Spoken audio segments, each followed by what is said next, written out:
नमस्कार दोस्तों, स्वागत है आप सभी को इस वीडियो में। आज हम लोग मिडवाइफरी के क्लास को आगे कंटिन्यू रखते हैं और बहुत सारे इम्पोर्टेंट क्वेश्चन आज हम लोग देखने जा रहे हैं। जैसे कि हमने आपको इस टॉपिक के बारे में बता दिए हैं कि ये सबसे ज़्यादा पूछे जाने वाला आपके एग्ज़ाम में टॉपिक है। चाहे आप एएनएम चाहे जीएनएम का कैंडिडेट है, आपके सबसे ज़्यादा स्कोरिंग टॉपिक कोई है तो वो है मिडवाइफरी। तो इस टॉपिक के एक एक जो टर्म है उसको समझते हुए हम लोग बढ़ेंगे और जितने भी एक्सपेक्टेड क्वेश्चन है वो सारे क्वेश्चन तो हम लोग करेंगे ही करेंगे। और प्रीवियस ईयर पिछले साल में जो पूछा गया है, चाहे बीटीएससी में चाहे और भी जो एग्ज़ाम हुए थे, जो भी एएनएम जीएनएम का एग्ज़ाम हुआ था, वो सारे क्वेश्चन को करते हुए हम लोग आगे बढ़ेंगे। तो चलिए आज से हम लोग यहाँ से क्वेश्चन हमारा रह गया था और यहाँ से हम लोग कंटिन्यू करते हैं। और जो भी कैंडिडेट अभी तक क्लास नहीं ज्वाइन किया है उसके लिए आज ऑफ़र है। जैसे कि आप सबको पता है कि नवरात्रि शुरू हो रहा है, तो इसके जो अवसर पर आप लोगों को ऑफ़र दिए जा रहे हैं बहुत ही कम फी में। आज यदि आप लोग एडमिशन लेते हैं तो नवरात्रि में आप लोगों को ऑफ़र दिए जा रहे हैं। इस नंबर पर कॉल करके व्हाट्सअप करके आप लोग क्लास में जुड़ जाइए। डेली क्लासेज मिलेंगे, नोट्स मिल जाएंगे। आज भी कुछ हमने आपके लिए थ्योरी का जो नोट्स रखे हैं वो सारे ग्रुप में मिल जाते हैं, जो भी क्लास के ग्रुप से जुड़े हुए हैं। तो जो भी कैंडिडेट अभी तक नहीं जुड़े हैं, इस महीना में आप लोगों को अपडेट बहाली को लेकर देखने को मिल सकते हैं। तो बहाली तो आएंगे ही, अपनी तैयारी पर ध्यान रखिए। तो चलिए हम लोग क्लास को आगे कंटिन्यू रखते हैं। और जो भी कैंडिडेट आप लोगों का जो दोस्त सब तैयारी कर रहे हैं वो अपने फ्रेंड के पास ज़रूर वीडियो को शेयर करिएगा ताकि वो भी क्लास में जुड़ सके। क्वेश्चन कर रहा है कि अंड कोशिका का निषेचन सामान्यतः कहाँ होता है। अंड कोशिका का जो निषेचन होता है फर्टिलाइजेशन में, हमने आपको बताए थे जो फर्टिलाइजेशन का क्लास लिए थे, तो वहाँ पर कि निषेचन की प्रक्रिया कैसे होती है। लेकिन यहाँ पर पूछ रहा है कि अंड कोशिका का निषेचन कहाँ होता है। ये होता है फ्लोपियन ट्यूब के एम्प्यूला में। कहाँ होता है? तो फ्लोपियन ट्यूब का एम्प्यूला में जो अंड कोशिका का निषेचन सामान्यतः होता है। ठीक है, इसका करेक्ट आंसर आपका ऑप्शन नंबर डी सही हो जाएगा। नेक्स्ट क्वेश्चन कह रहा है कि श्रेणी अनुप्रस्थ व्यास किसको कहते हैं। अनुप्रस्थ समझते हैं आप लोग, व्यास तो आप लोग जानते होंगे ना। जैसे सर्किल आप लोग पढ़े होंगे, तो सर्किल का जो जैसे कि ये यहाँ से एक छोर से दूसरे छोर जो सबसे लॉन्गेस्ट दूरी होता है उसको व्यास बोलते हैं।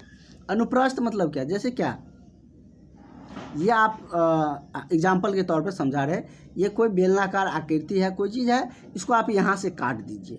मान के चलिए यहाँ से आप काट कर हटा दिए, ठीक ना।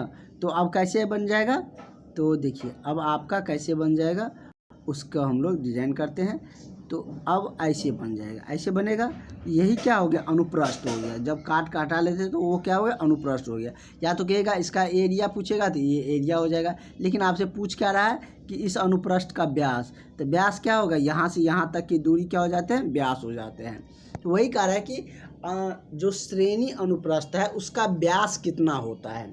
श्रेणी आप लोग जानते हैं, तो इसका व्यास कितने होते हैं। तो श्रेणी अनुप्रस्थ का व्यास 11 सेंटीमीटर होता है। कितना होता है, तो 11 सेंटीमीटर श्रेणी अनुप्रस्थ का व्यास होता है। ठीक है, अनुप्रस्थ क्या होते हैं, व्यास तो आप लोग जानते ही हैं, वो समझा दिया आपको। हालांकि फीटल डिस्ट्रेस में एमनियोटिक फ्लूइड में पाए जाते हैं। जो फीटल डिस्ट्रेस में एमनियोटिक जो फ्लूइड होता है वो पाए जाते हैं कहाँ पर, बाइल में या मिकोनियम में या वर्निक्स कैसियोसा में या पलिया हाइड्रोमिनियोसिस में। तो कहाँ पाए जाते हैं, तो ये जो फ्लूइड्स जो पाए जाते हैं, फ्लूइड आप लोग जानते हैं ना, जैसे कि कोई द्रव पदार्थ होता है वही एमनियोटिक फ्लूइड बोल रहा है। फ्लूइड जैसे क्या आप लोग जैसे फ्लूइड जो मतलब जिसमें क्या हो कि बहाव की गति हो, जैसे कि जैसे क्या दूध हो गया तो वो फ्लूइड हो गया, पानी हो गया फ्लूइड हो गया, रक्त हो गया और ब्लड हो गया तो वो फ्लूइड हो गया। तो वही कहा है फीटल डिस्ट्रेस में जो एमनियोटिक फ्लूइड होता है वो कहाँ पर पाए जाते हैं, तो ये मिकोनियम में पाए जाते हैं। कहाँ पर पाया जाता है, तो ये मिकोनियम में पाए जाते हैं।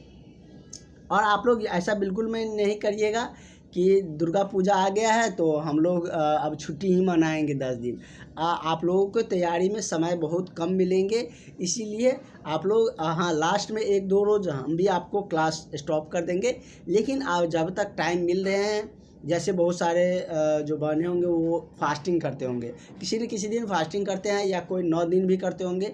तो जो 9 दिन करता है उसके लिए तो 1-2 दिन अभी क्लास कर सकते हैं, धीरे धीरे उसका मतलब कि एनर्जी थोड़ा कम होने लगते हैं। तो वैसे कुछ देर ज़्यादा लंबा क्लास अब लेंगे नहीं, दुर्गा पूजा तक 20 से 25 मिनट के अंदर में ही हम लोगों का क्लास होगा। वैसे पहले जो जैसे इससे ज़्यादा हो जाते तो अब ज़्यादा नहीं लेंगे, क्योंकि ज़्यादा क्वेश्चन हम करवाएंगे और बहुत ही ईजी वे में।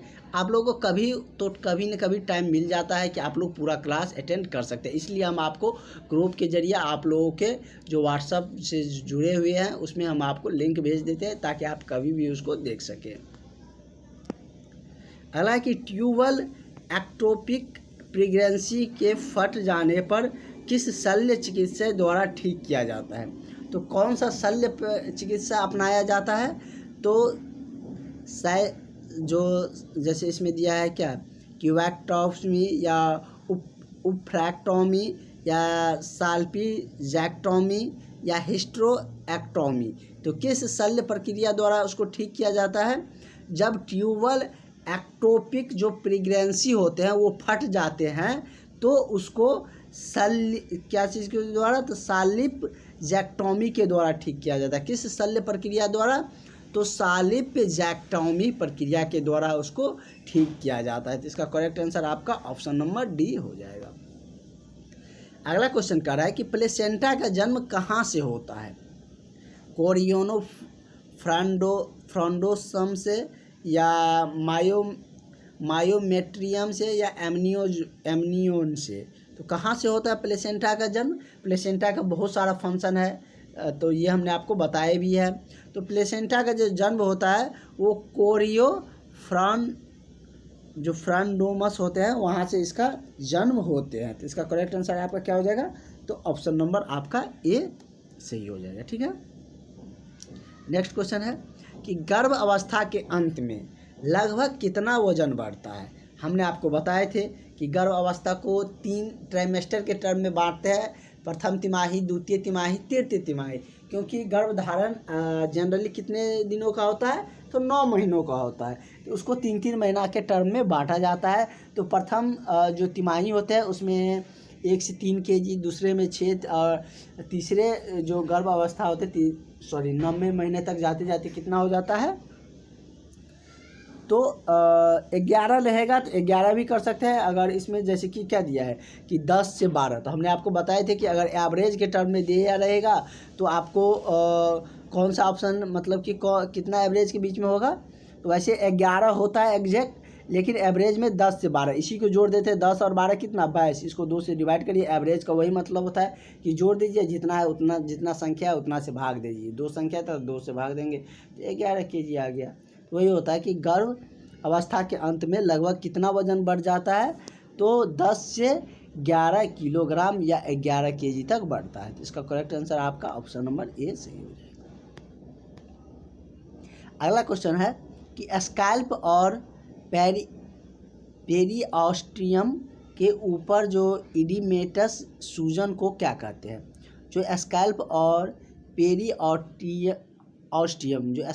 पेरिऑस्टियम के जो ऊपर एडिमेटस सूजन हो जाते हैं उसको क्या कहते हैं? बर्थ मार्क कहते हैं, या हेड इंजरी, या कैप्यूट सेक्सीडेन, या सिफाइल हेमेटोमा। तो क्या कहा जाता है उसको? तो उसको जो नाम से बुलाया जाता है उसको किस नाम से बुलाया जाता है या किस नाम से जाना जाता है?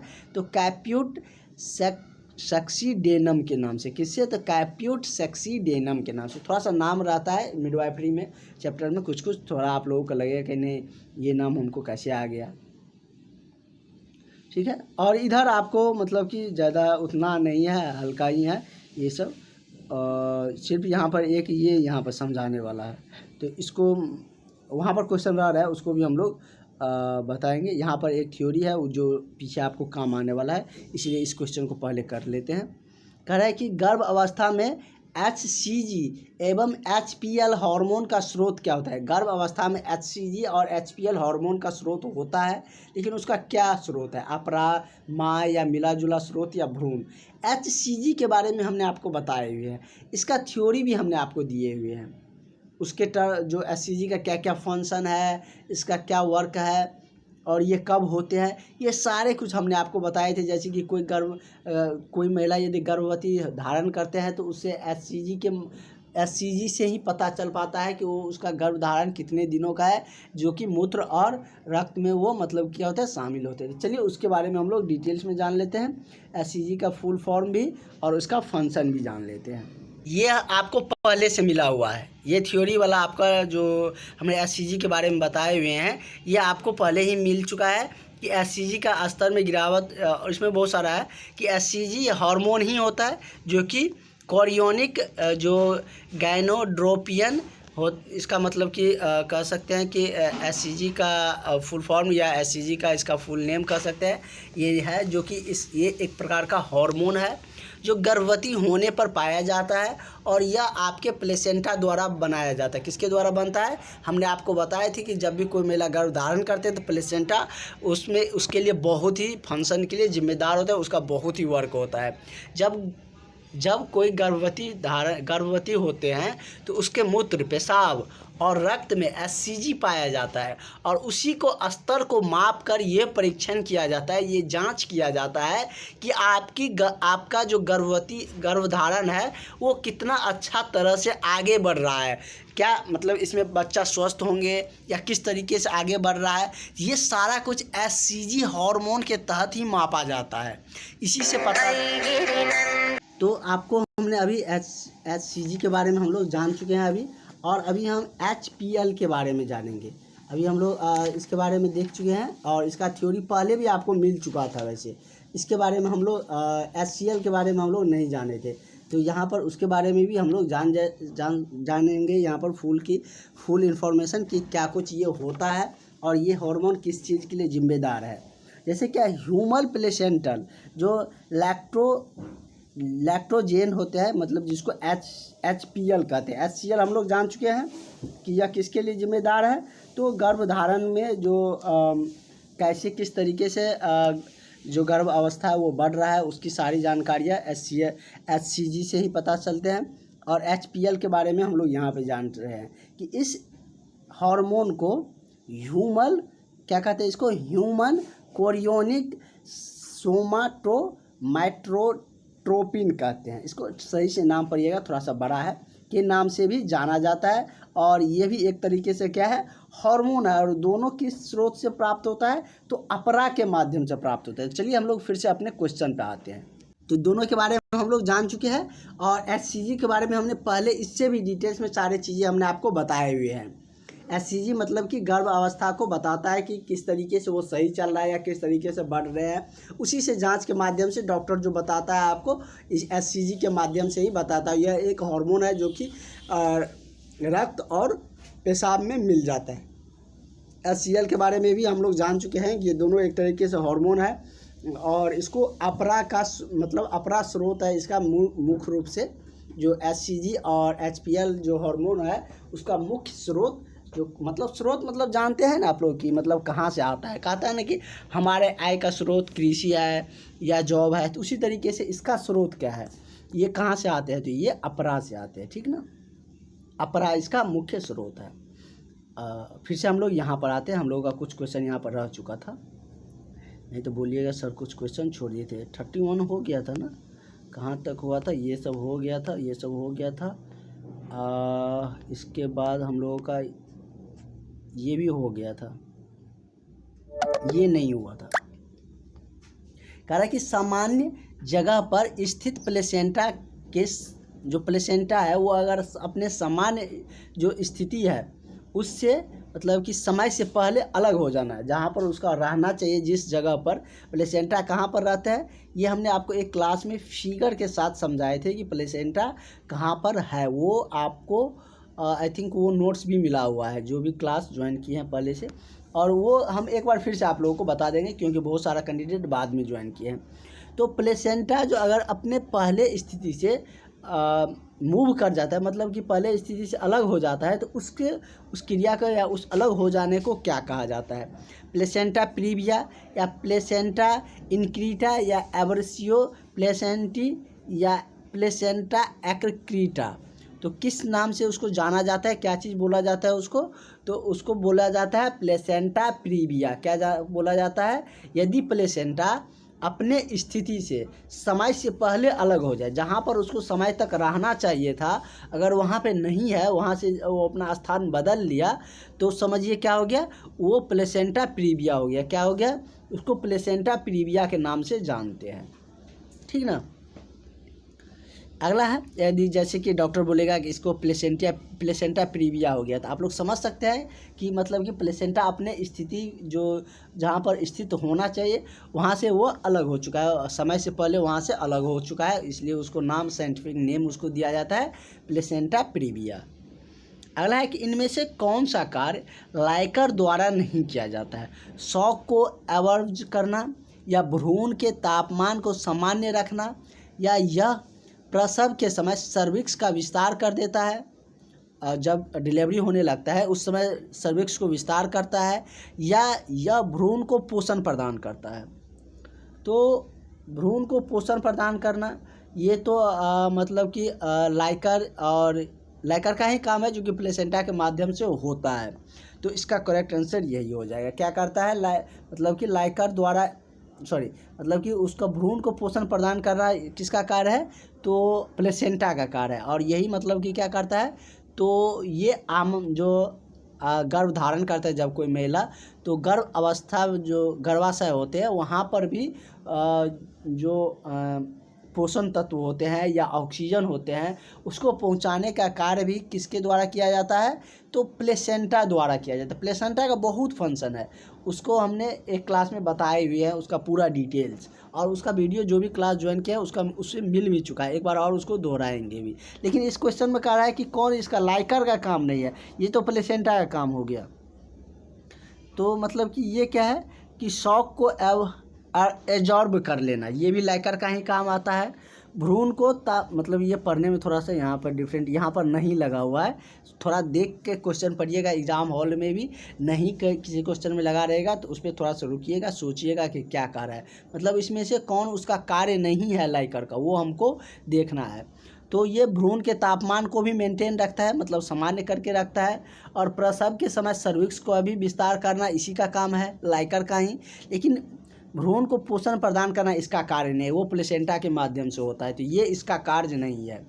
ये हमने कई बार बताए हुए भी है कि पोषण तत्व पहुंचाने का किसका कार्य है। तो इसका करेक्ट आंसर आपका यही हो जाएगा इस क्वेश्चन के अनुसार। कार्य है ये तीनों इसी का कार्य है। अगर किसी क्वेश्चन में कह देगा कि अगर यहीं पे रहेगा कि कौन कौन से इसका कार्य है, इसको हटा दिया, ये तीनों है, यहाँ पर देखे, यहाँ पर चौथा ऑप्शन रहेगा ऑल ऑफ दीज, इनमें से एबव सभी, मतलब ऑल ऑफ दीज मतलब ऊपर सभी है, आंसर सही है।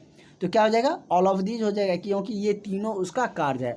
लेकिन ये नहीं पूछा है, पूछा है कि कौन इसका कार्य नहीं है, तो ये इसका कार्य नहीं है, या भ्रूण में पोषण प्रदान करने का कार्य नहीं करता है।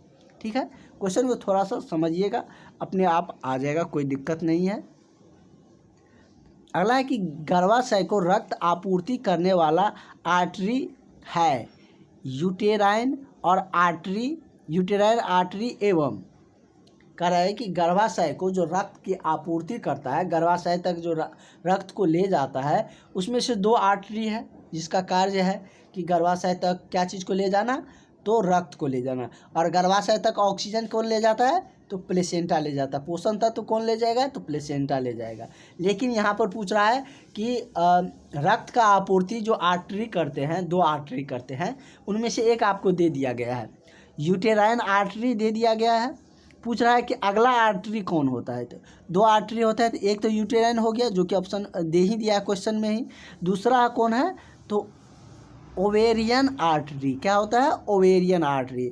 दो आर्टरी है जो गर्भाशय में रक्त को आपूर्ति करता है, पहुंचाता है, मतलब कि कमी हो जाता है तो वो रक्त तक, मतलब गर्भाशय तक शरीर से रक्त को ले जाता है। ये किसका काम है? तो आर्टरी का काम है। दो आर्टरी ये कार्य करता है, एक है यूटेराइन आर्टरी, दूसरा है ओवेरियन आर्टरी। याद रहेगा दोनों, बहुत ही अच्छा और बहुत ही इंपॉर्टेंट क्वेश्चन है।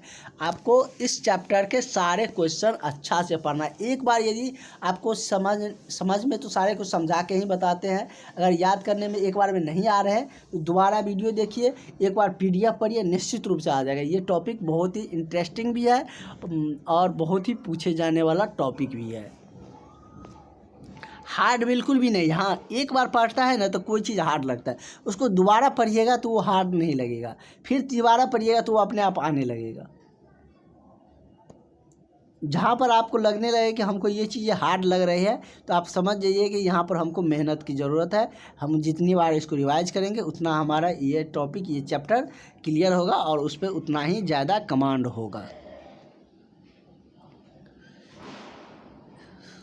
नेक्स्ट है, ये क्वेश्चन तो हम लोग देख ही चुके हैं, यहाँ पर हम एक्सप्लेन करके बता ही दिए थे HCG और HPL हार्मोन के बारे में।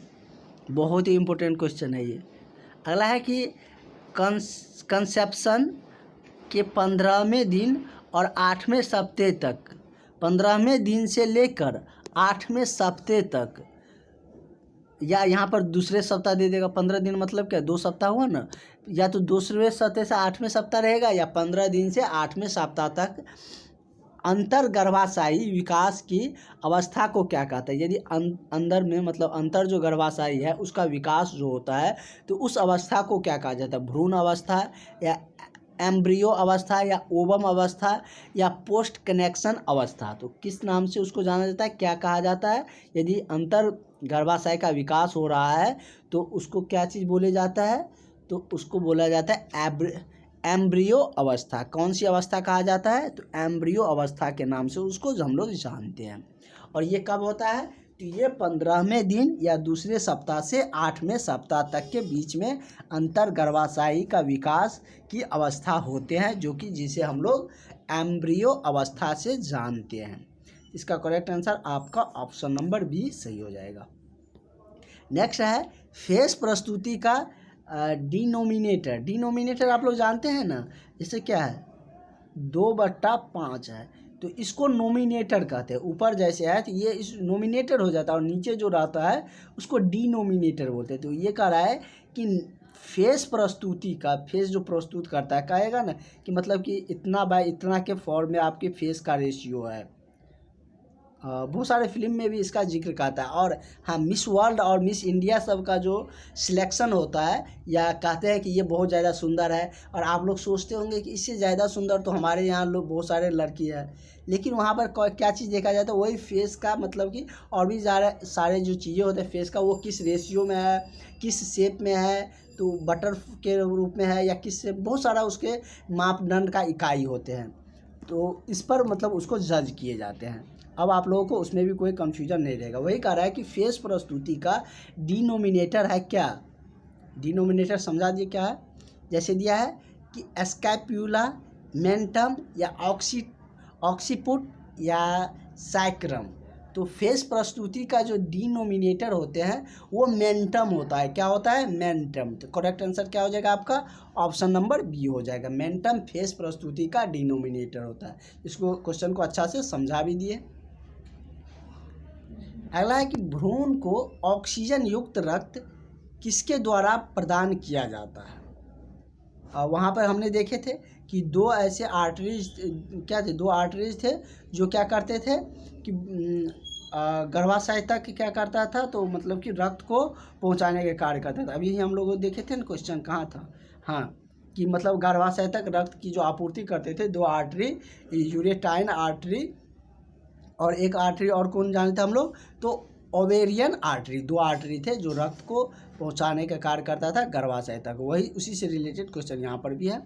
कह रहा है कि भ्रूण को, यहाँ पर है भ्रूण को, वहाँ पे था गर्भाशय में, भ्रूण को ऑक्सीजन युक्त, ऑक्सीजन मिला हुआ, ऑक्सीजन कहाँ मिलता है, रक्त में। ये हमने आपको चाइल्ड हेल्थ नर्सिंग में ही शायद बता रहे, पिछला जो आप लोगों का चैप्टर चल रहा था उसमें हमने कम्युनिटी हेल्थ नर्सिंग के पहले, तो उसमें हमने आपको बताए हुए थे। तो जैसे हमारा सांस हम लोग लेते हैं तो सांस हम लोग नासा छिद्र के माध्यम से अंदर जाता है। जैसे ही फेफड़ा में जाता है तो फेफड़ा ऑक्सीजन को एब्जॉर्ब करने लगता है, ऑक्सीजन को रखने लगता है। और ऑक्सीजन जैसे ही फेफड़ा से होकर ब्लड जाता है तो वो ब्लड में क्या करता है, रक्त में ऑक्सीजन को मिला देता है। कहिए कि फेफड़ा में ही जाकर रक्त का शुद्धिकरण होता है। मतलब ऑक्सीजन जब रक्त में मिल गया तो समझिए क्या कि रक्त का शुद्धिकरण हो गया। और इसीलिए इसी कारण से हम लोग का बॉडी हीट रहता है। और जब आदमी डेथ हो जाते हैं तो देखते होंगे कि उसका बॉडी क्या होता है, ठंडा पड़ने लगता है, क्योंकि उसमें सांस नहीं लेता, ऑक्सीजन ब्लड में मिलता नहीं है। यहाँ पे कह रहा है कि भ्रूण को ऑक्सीजन युक्त रक्त किसके द्वारा प्रदान किया जाता है। तो चलिए ऑप्शन की तरफ बढ़ते हैं। आपका ऑप्शन दिया है कि डक्टस आर्टरियोसिस या एम्बिलिकल आर्टरी या एम्बिलिकल वेन या फोरोवेन ओवेल। तो किसके द्वारा, मतलब कि ऑक्सीजन युक्त जो भ्रूण में जो ऑक्सीजन युक्त रक्त को प्रदान किया जाता है वो एम्बिलिकल वेन के द्वारा प्रदान किया जाता है। किसके द्वारा, तो एम्बिलिकल वेन के द्वारा। आज हम सोचे थे कि थोड़ा कम देर का क्लास लेंगे, लेकिन लंबा ही हो गया। अगला है कि भ्रूण कपाल का सबसे छोटा तिरछा व्यास क्या होता है। तो भ्रूण कपाल का सबसे छोटा और तिरछा जो व्यास होता है, व्यास भी हमने वहाँ पर आपको समझा दिए, अनुदैर्ध्य अनुप्रस्थ भी समझा दिए थे इससे पहले वाले क्वेश्चन पे। तो इसको क्या कहा जाता है, उस व्यास को बाइटेम्पोरल कहा जाता है। क्या कहा जाता है, बाइटेम्पोरल कहा जाता है। तो इसका करेक्ट आंसर आपका ऑप्शन नंबर डी हो जाएगा।